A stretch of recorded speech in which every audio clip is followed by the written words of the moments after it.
and the kangaroo. I myself am the latest marsupial. Also, I might boast that I have the largest pocket of them all. But there is nothing in that. 1. The Tasmanian devil.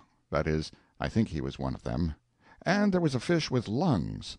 When the water dries up it can live in the mud. Most curious of all was a parrot that kills sheep.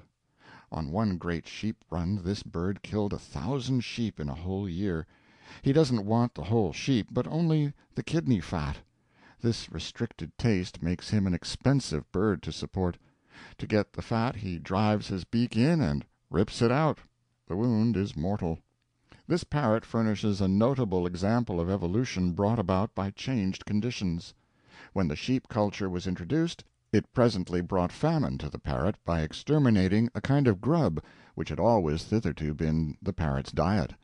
The miseries of hunger made the bird willing to eat raw flesh, since it could get no other food, and it began to pick remnants of meat from sheepskins hung out on the fences to dry. It soon came to prefer sheep meat to any other food, and by it came to prefer the kidney fat to any other detail of the sheep. The parrot's bill was not well shaped for digging out the fat, but nature fixed that matter. She altered the bill's shape, and now the parrot can dig out kidney fat better than the Chief Justice of the Supreme Court, or anybody else for that matter, even an admiral. And there was another curiosity, quite a stunning one, I thought. Arrowheads and knives just like those which primeval man made out of flint, and thought he had done such a wonderful thing. Yes, and has been humored and coddled in that superstition by this age of admiring scientists until there is probably no living with him in the other world by now.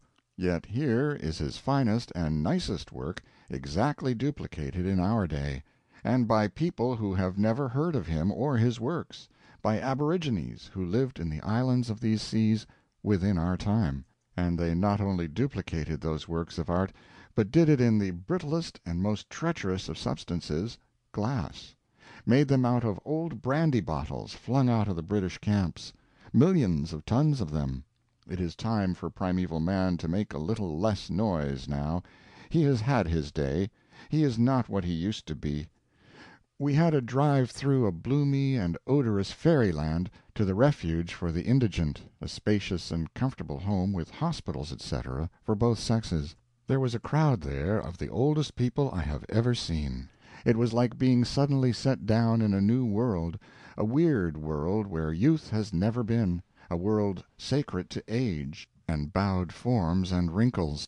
Out of the 359 persons present, 223 were ex-convicts, and could have told stirring tales, no doubt, if they had been minded to talk.